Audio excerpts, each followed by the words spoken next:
Episode 103. Drip, drip. Sleepy taps on crocus heads, nodding in spring's tears. Greetings and welcome in. Spring is jumping right now, and the rain came down, down, down. So cozy up, and let's discuss the murder of Harry Houdini. Harry had gathered enough evidence to topple the supernaturalist movement, which may seem small to us now, but then they had the power of congressional super PACs with monetary ties throughout post-World War I politics. Pretty big competition for a hyperactive kid from Appleton, Wisconsin. But that dreamer taught the entire world how great Houdini could actually be. Let's explore his life together, and perhaps the pieces will fall in to fit the puzzle. Then we will continue on with Under the Pyramids by HP Lovecraft for Harry Houdini.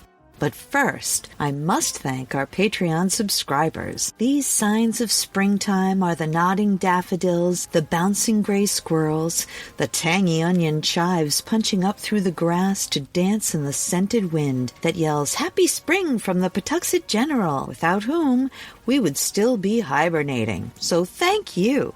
If you would like to become one of these harbingers of spring, simply follow the links in the show notes, and for as little as $3 a month, you will receive ad-free content, first releases, and extra content only available to Patreon subscribers. So thank you in advance, and let's get to the fantastic life and death of Harry Houdini. Eric Weiss was born in 1874 in Hungary and moved to Wisconsin at age 4 with his family, as we talked about in episode 101 while discussing the beer in his name.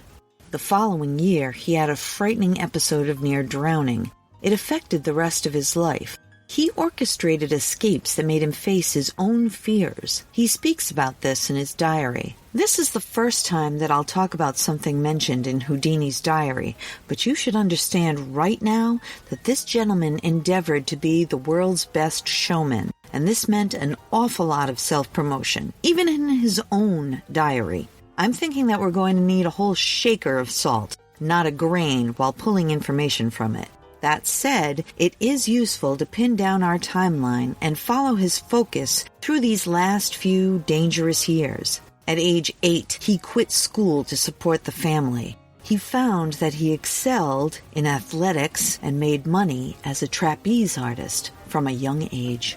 Due to familial money constraints, his father took him to New York to look for steady work, with the rest of his family to follow when they were settled. Harry was 12. That is a lot of monetary stress for a kid that age.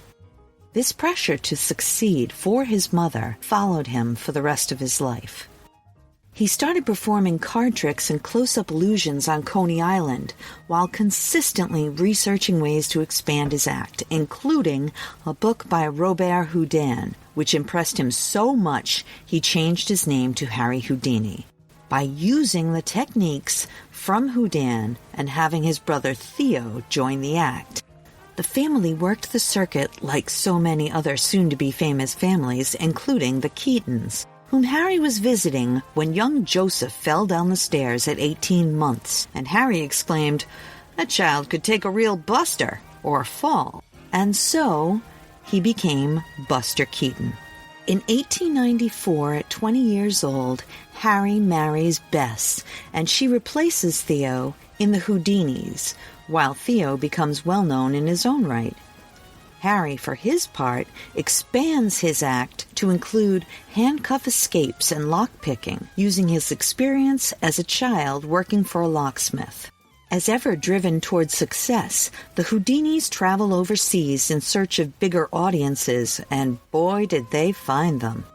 It takes a while, but his crowds get bigger and bigger, as does his promotions, by escaping from local police handcuffs when he comes to town. Over several years, he travels. His name becomes synonymous with magician. But still, in England, after performing an underwater escape to an unbelievable crowd and fantastic reviews, Houdini writes in his diary, "Mom saw me do it."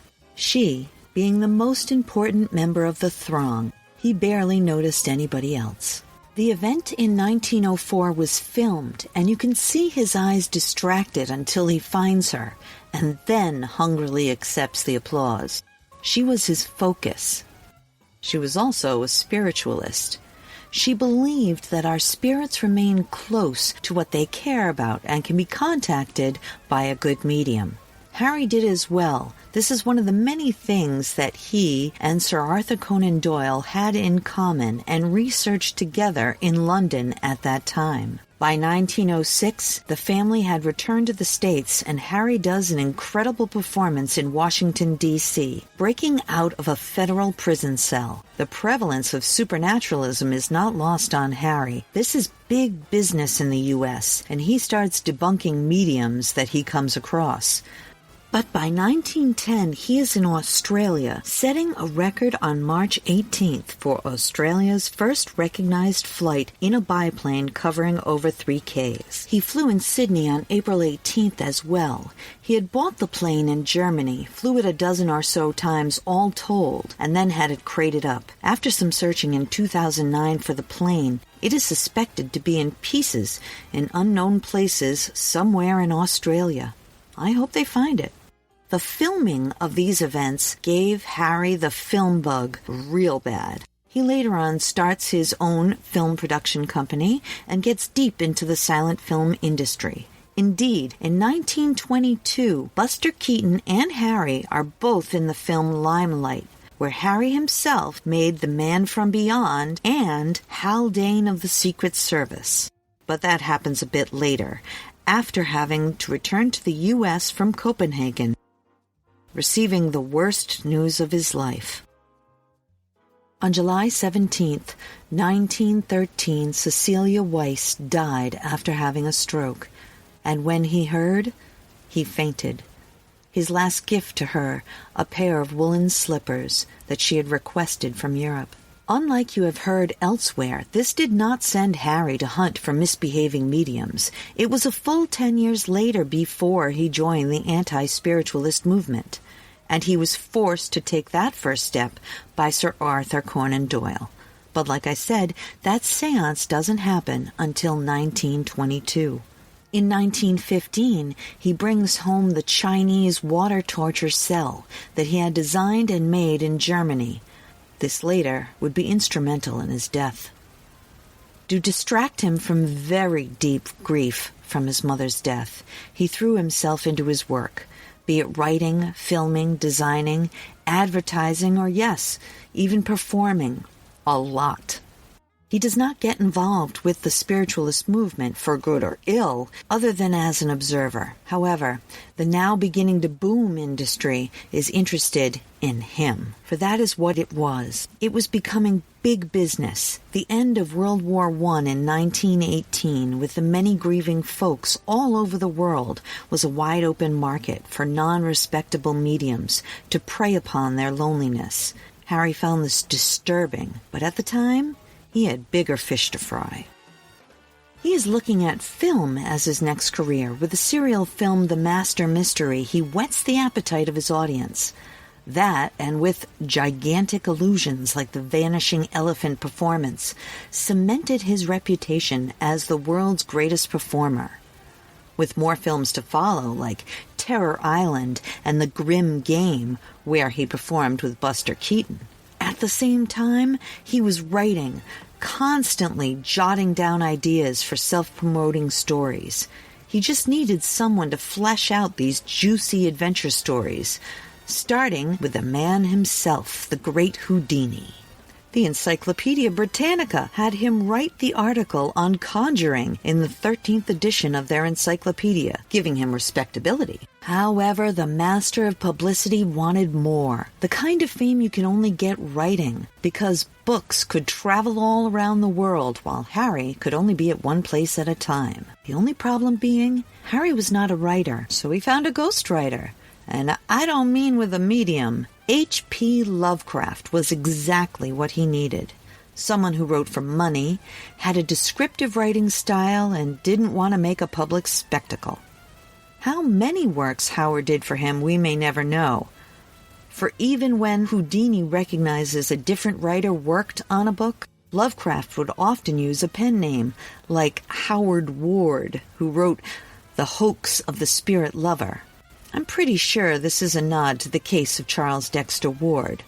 But by the time this happened, Houdini had given up on filmmaking altogether, including his own production company, saying the profits are all too meager. It was while securing funding for his last movie that Harry made the fateful seance trip to Sir Arthur Conan Doyle's.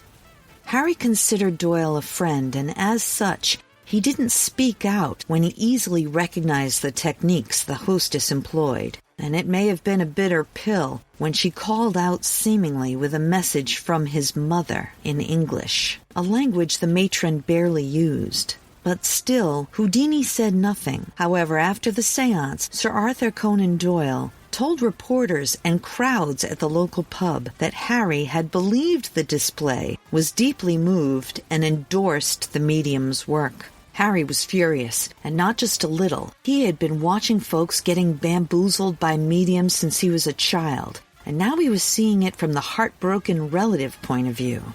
In 1920, Harry published Miracle Mongers and Their Methods, and I'm not sure who wrote it with him, but in this book he vividly describes the tricks of the carnival sideshow. So many people had lost loved ones in World War I, and a lot of money was changing hands, and Harry had had enough of it. Mediums challenged Harry to test them, and he took it to heart. In 1924, he called out a Marjorie Crandon, Massachusetts, as a fake, providing a sham beyond all shadow of a doubt. This is when the threats on Harry's life started, which did not slow him down one bit. In 1924, Harry writes A Magician Among the Spirits, and if the world didn't know for sure before, they all knew now that the friendship between Conan Doyle and Houdini was over. Houdini gathered steam, traveling, performing, and writing notes for his ghostwriters. He kept at least 3 authors busy that I could find. Written this year for Houdini, The Hoax of the Spirit Lover by Harold Ward, as we have spoken earlier. Then, The Spirit Fakers of Hermannstadt by Farnsworth Wright. Harry keeps himself in the news performing and haranguing spiritualists in the papers. However, February 26, 1926, Harry Houdini takes his battle with the supernaturalists to Congress. With the skill of an accomplished showman, Harry attacks the celebrated mediums by name, embarrassing the connected upper echelons of Washington.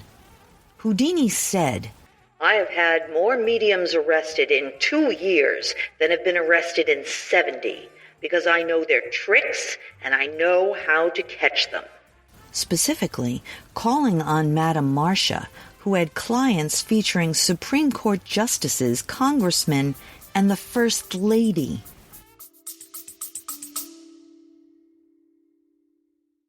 Baking from our childhoods just sticks in the memory, doesn't it? We never set off on holiday without piles of Tupperware, and there'd always be Bakewell slice, flapjacks, and tray-baked scones in the boot. Do you not do that, Lisa? Yeah, no. Sadly, I do not stack the Tupperware in the back of the car when we go off on holiday. Oh. Welcome to Small Ways to Live Well, a new podcast from the Simple Things magazine. Season 2 is a pick-me-up tonic that helps us make the shift from winter to spring. A 6-week suggestion box full of things to note, notice and enjoy about the season. Search for Small Ways to Live Well on your podcast app.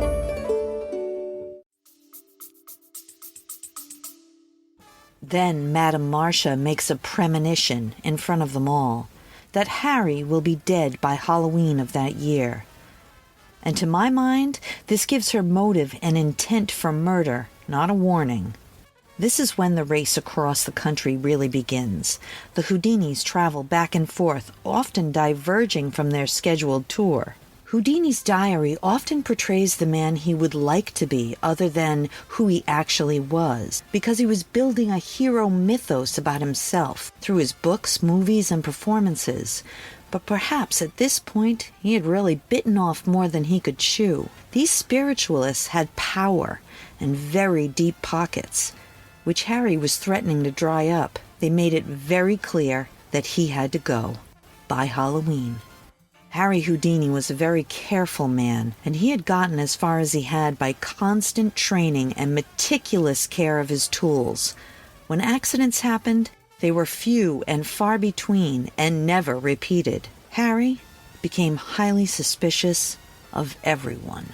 While working on the mystery of the Sphinx with HP Lovecraft in Providence, Bess contracts food poisoning, one of the many accidents that followed the Houdinis that year. Here is an article from the Providence Journal from Tuesday, October 5th, 1926.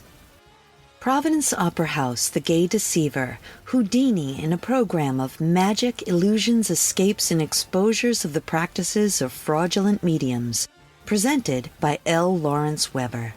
Against a background of glittering draperies, barbaric in the rude splendor of their hues, and lending the aura of mystery to his fascinating and elusive performances, Harry Houdini, the Merlin of the age, dean of contemporary magicians, cast the spell of his hypnotic personality upon the eager audience at the Providence Opera House last evening. Gracefully, nimbly, and unerringly, he executed 100 feats of prestidigitation, some of which have been included in his repertory for years. Others are new and equally clever. To the old favorites he imparted, it seemed, a fresh and facile zest.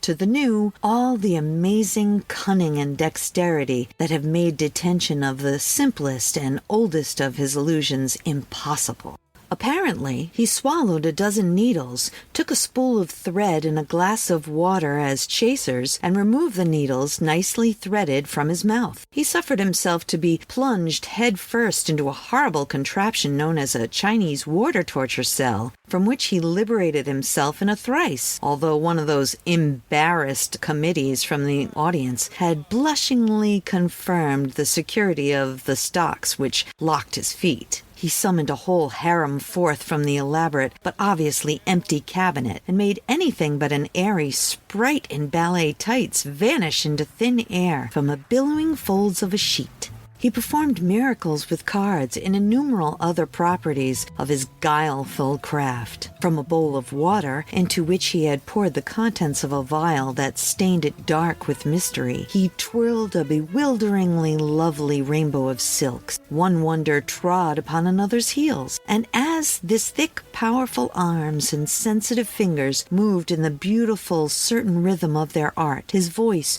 crude and oddly discordant with the harmony of that art, droned incessantly to the patter of his line. Again this year, and evidently even more bitterly than in the past, Mr. Houdini, who is affiliated with the Scientific American for this purpose, attacks all fraud mediums whomsoever. Something mildly approaching a panic was aroused in the discreet old theater at the point in the program where he issued verbally the public challenge printed on the playbill, which states in effect that Mr. Houdini will wager the sum of $10,000, the money to be given to charity, if adherents of the spiritual cult can scare up a medium capable of producing any physical phenomena that Mr. Houdini himself cannot reproduce or explain by natural means.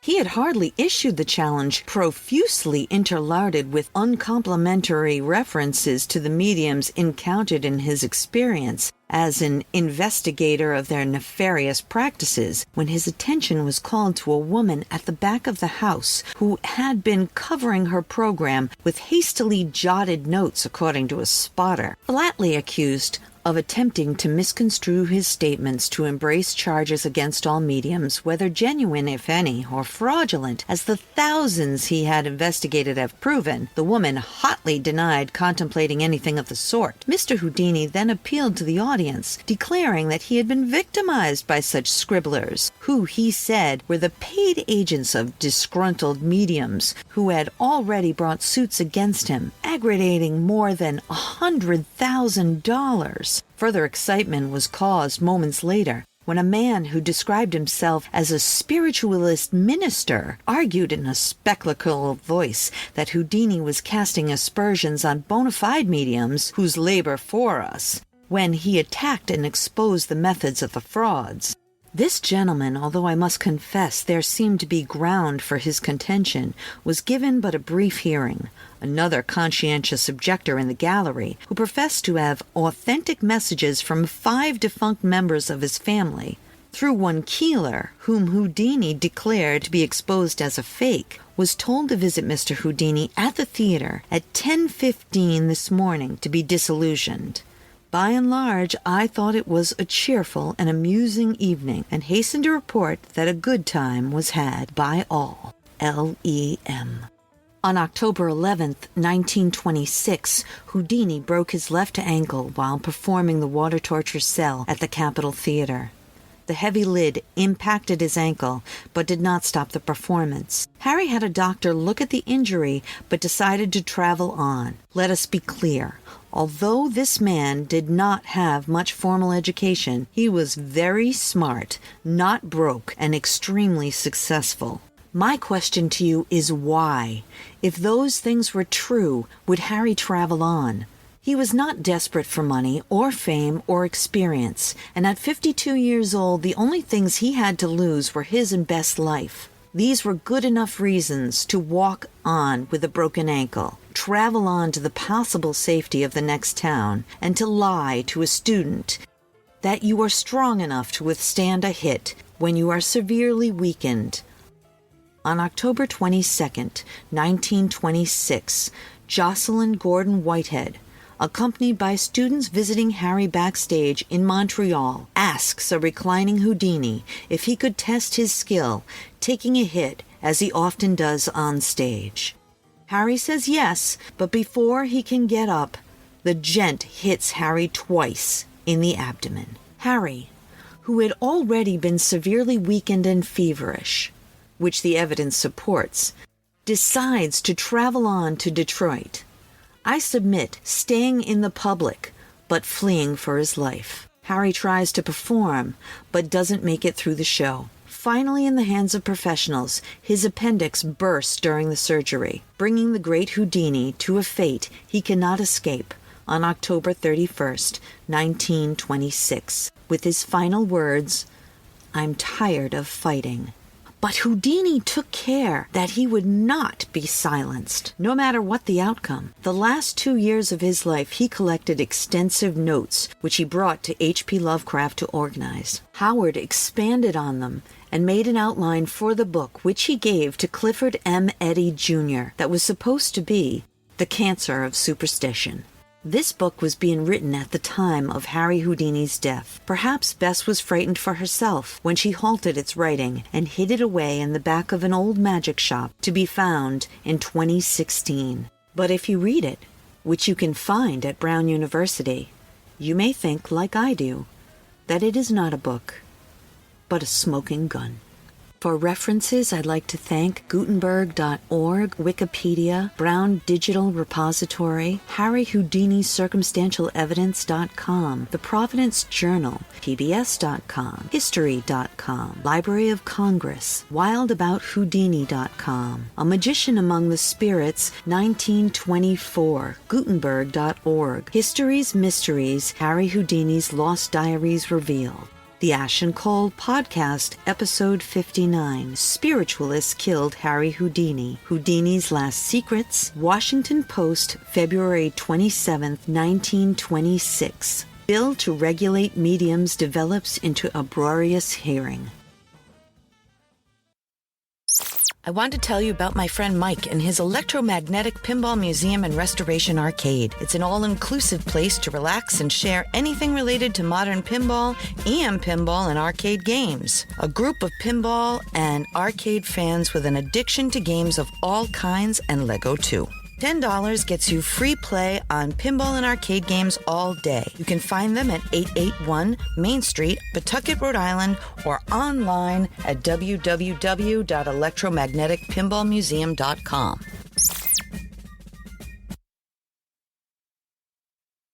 And now the continued reading of Under the Pyramids by HP Lovecraft for Harry Houdini.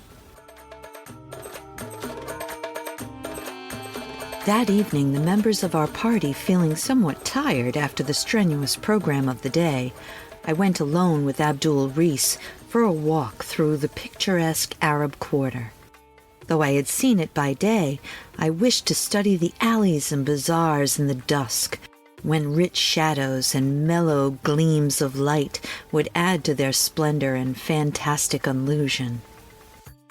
The native crowds were thinning, but were still very noisy and numerous when we came upon a knot of reveling Bedouins in the Sukin Nahasin, or bazaar of the coppersmiths. Their apparent leader, an insolent youth with heavy features and saucily cocked tarbouche, took some notice of us and evidently recognized with no great friendliness my competent but admittedly supercilious and sneeringly disposed guide.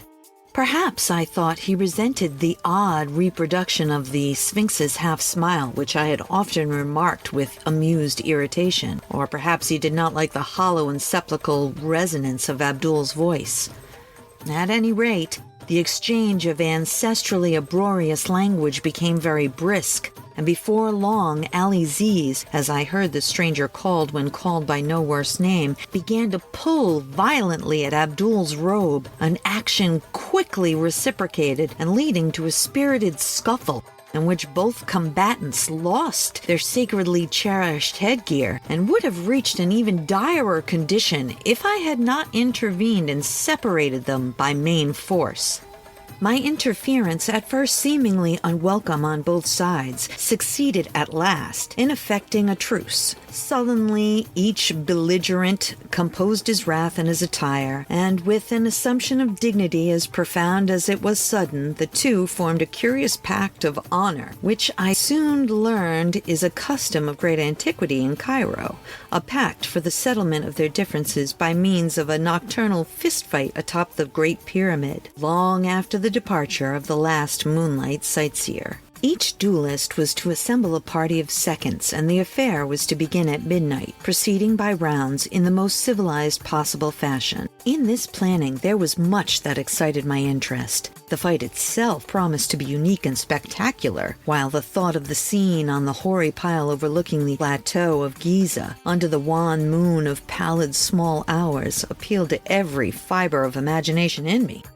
A request found Abdul exceedingly willing to admit me into his party of seconds, so that all the rest of the early evening I accompanied him to various dens in the most lawless regions of town, mostly northeast of the Ezbekaya, where he gathered one by one a select and formidable band of congenial cutthroats as his pugilistic background. Shortly after 9, our party, mounted on donkeys bearing such royal and tourist-reminiscent names as Ramses, Mark Twain, J.P. Morgan, and Minnehaha, edged through street labyrinths, both oriental and occidental, crossed the muddy and mast-forested Nile by the bridge of the Bronze Lions, and cantered philosophically between the Lebkas on the road to Giza. Slightly over 2 hours were consumed by the trip, toward the end of which we passed the last and returning tourists, saluting the last inbound trolley car, and were alone with the night and the past and the spectral moon.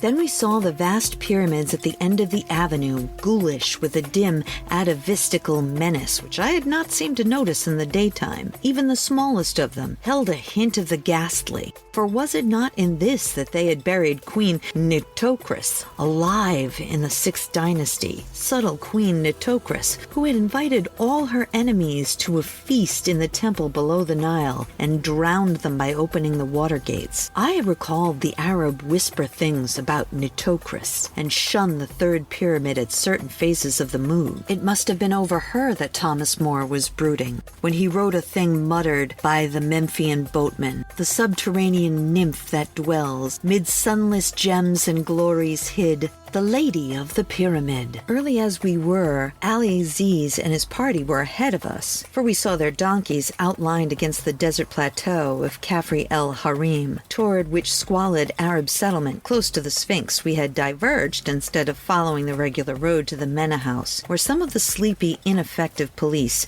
might have observed and halted us. Here, we were led up the rocks and over the sand to the Great Pyramid, up whose time-worn lines the Arabs swarmed eagerly, Abdul Rice offering me the assistance I did not need.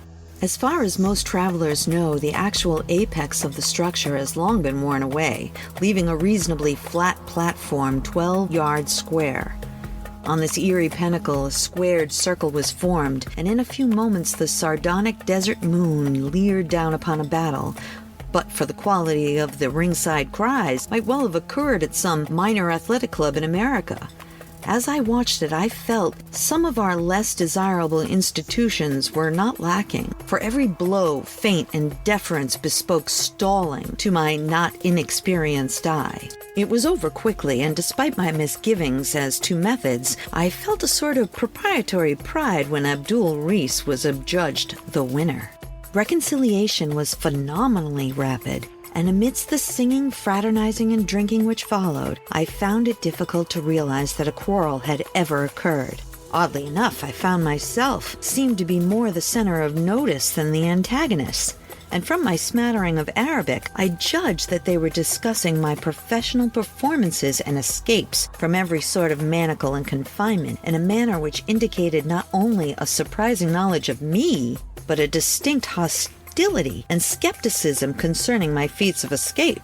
It gradually dawned on me that the elder magic of Egypt did not depart without leaving traces, and that the fragments of a stranger's secret lore and priestly cult practices had somehow survived surreptitiously among the fellahin to such an extent that the prowess of the strange halwi, or magician, is resented and disputed. I thought of how much my hollow-voiced guide, Abdul Rees, looked like an old Egyptian priest or pharaoh or smiling sphinx, and wondered. Suddenly, something happened which in a flash proved the correctness of my reflections, and made me curse the denseness whereby I had accepted this night's events as other than an empty and malicious frame-up they now showed themselves to be, without warning, and doubtless answer to some subtle sign for Abdul. The entire band of Bedouins precipitated itself upon me, and having produced heavy ropes, soon had me bound as securely as I had ever been bound in the course of my life, either on the stage or off. I struggled at first, but soon saw that one man could make no headway against a band of over 20 sinewy barbarians. My hands were tied behind my back, my knees bent to their fullest extent, and my wrists and ankles stoutly linked together with unyielding cords. A stifling gag was forced into my mouth, and a blindfold fastened tightly over my eyes. Then, as the Arabs bore me aloft on their shoulders and began a jouncing descent of the pyramid, I heard the taunts of my late guide Abdul, who mocked and jeered delightedly in his hollow voice, and assured me that I was soon to have my magic powers put to the supreme test, which would quickly remove any egotism that I might have gained through triumphing over all those tests offered by America and Europe. Egypt, he reminded me, is very old and full of inner mysteries and antique powers not even conceivable to the experts of today, whose devices have so uniformly failed to entrap me. How far or in what direction I was carried I cannot tell, for the circumstances were all against the formation of any accurate judgment. I know, however, that it could not have been a great distance, since my bearers at no point hastened beyond a walk, yet kept me aloft a surprisingly short time. It is this perplexing brevity that makes me feel almost like shuddering every time I think of Giza and its plateau, for one is oppressed by hints of the closeness to everyday tourist routes of what existed then and must exist still. The evil abnormality I speak of did not become manifest at first. Settling me down on the surface which I recognized as sand rather than rock, my captors passed a rope around my chest and dragged me a few feet to the ragged opening in the ground, into which they presently lowered me with much rough handling. For apparent eons, I bumped against the stony irregular sides of the narrow-hewn well, which I took to be one of the numerous burial shafts in the plateau, until the prodigious, almost incredible depth of it robbed me of all basis of conjecture. The horror of the experience deepened with every dragging second. That any descent through the sheer solid rock could be so vast without reaching the core of the planet itself, or that any rope made by any man could be long enough to detangle me in these unholy and seemingly fathomless profundities of nether earth, where beliefs of such grotesqueness that it is easier to doubt my agitated senses than to accept them. Even now I am uncertain, for now I know how deceitful the sense of time becomes when one or more of the usual perceptions or conditions of life is removed or distorted. But I am quite sure that I preserved a logical consciousness that far, that I at least did not add any full-grown phantasms of imagination to a picture hideous enough in its reality, and explicable by a type of cerebral illusion vastly short of actual hallucination. All this was not the cause of my first bit of fainting. The shocking ordeal was cumulative, and the beginning of the later terrors was a very perceptible increase in my rate of descent. They were playing out that infinitely long rope very swiftly now, and I scraped cruelly across the rough and constructed sides of the shaft as I shot madly downwards.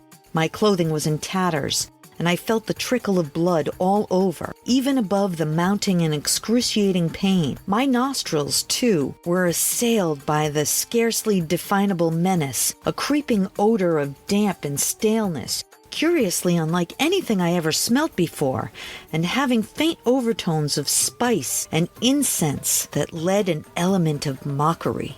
Then the mental cataclysm came. It was horrible, hideous beyond all articulate description, because it was all of the soul and nothing of detail to describe. It was the ecstasy of nightmare and the summation of the fiendish. The suddenness of it was apocalyptic and demonic. One moment I was plunging agonizingly down the narrow well of million-toothed torture, yet the next moment I was soaring on bat wings in the gulfs of hell, swinging free and swooping through illimitable miles of boundless musty space, rising dizzily to measureless pinnacles of chilling ether, then diving graspingly to sucking naders of ravenous, nervous lower vacua. Thank God for the mercy that shut down the oblivion whose clawing furies of consciousness, which half unhinged my faculties and tore, harpy-like, at my spirit. That one respite, short as it was, gave me the strength and sanity to endure those still greater sublimations of cosmic panic that lurked and gibbered on the road ahead.